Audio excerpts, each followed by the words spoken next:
Startup varsity का ये course basically founders के लिए है जो नया बिजनेस नया स्टार्टअप लॉन्च करना चाहते हैं इंडिया में।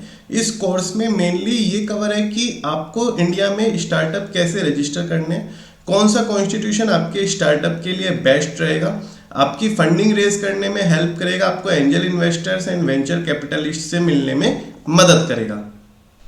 सो गाइज, इसमें पहले नंबर पे बिजनेस कॉन्स्टिट्यूशन आता है प्रोप्राइटरशिप फर्म।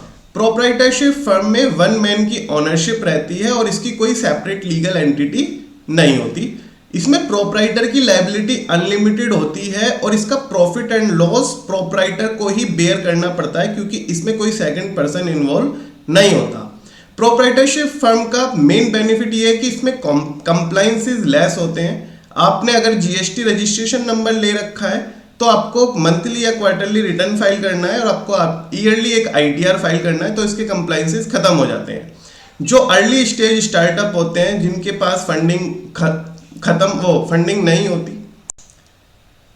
जब कोई 2 पर्सन एक साथ बिजनेस स्टार्ट करना चाहते हैं तो पार्टनरशिप फर्म रजिस्ट्रेशन उसके लिए बेस्ट बिजनेस कॉन्स्टिट्यूशन होता है क्योंकि इसमें मिनिमम 2 पर्सन्स की रिक्वायरमेंट होती है। इसकी लीगल वैलिडिटी होती है और इसे सिंपल है बहुत ही स्टार्ट करना।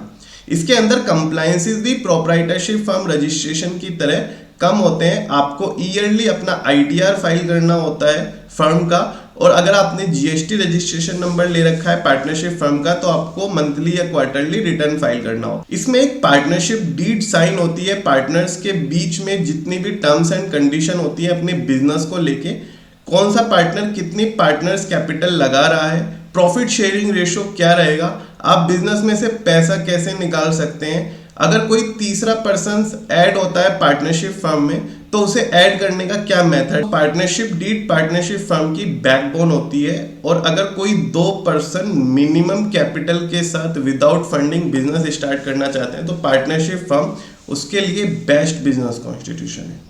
गाइस, बिजनेस कॉन्स्टिट्यूशन में हमारा अगला नंबर आता है लिमिटेड लायबिलिटी पार्टनरशिप फर्म का। एलएलपी पार्टनरशिप फर्म का एक एक्सटेंडेड वर्जन है।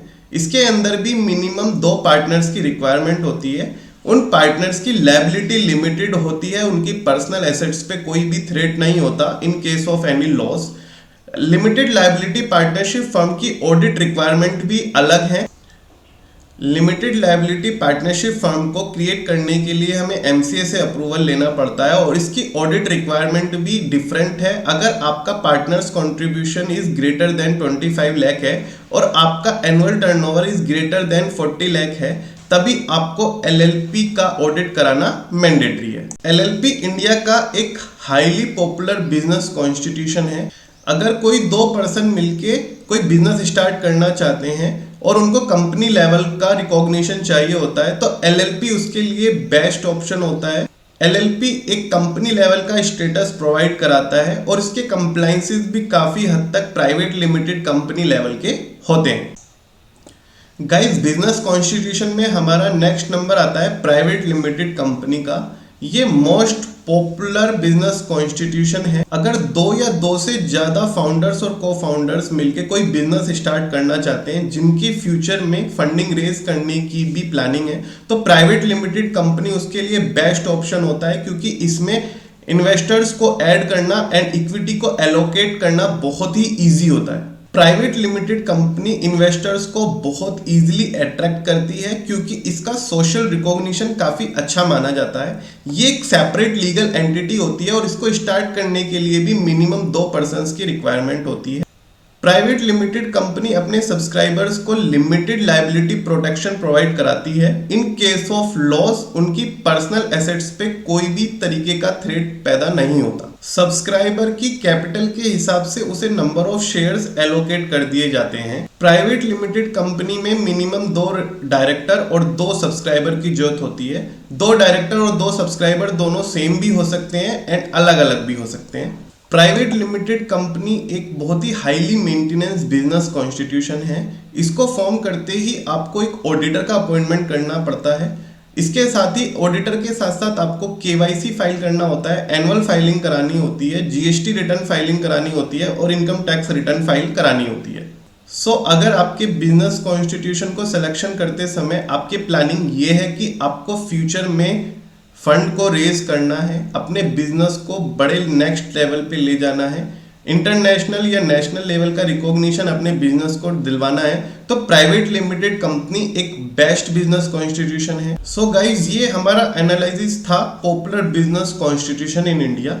इन बिजनेस कॉन्स्टिट्यूशन को अगर आपको डिटेल में जानना है तो आप हमारी साइट पे विजिट कर सकते हैं www.taxadvisory.in पे। मैं इसका लिंक डिस्क्रिप्शन बॉक्स में मेंशन कर दूंगा। गाइज, इसके अलावा भी इंडिया में बहुत सारे बिजनेस कॉन्स्टिट्यूशन है, जैसे कि public limited company, NGO, society, trust, but उनके अलग पर्पस होते हैं। सो गाइज, अगर हम मेनली बात करें स्टार्टअप्स की, तो ये 5 business constitution best business constitution होते हैं और आप अपने अकॉर्डिंग कोई भी सूटेबल बिजनेस कॉन्स्टिट्यूशन चूज करके अपनी फर्म या कंपनी क्रिएट कर सकते हैं।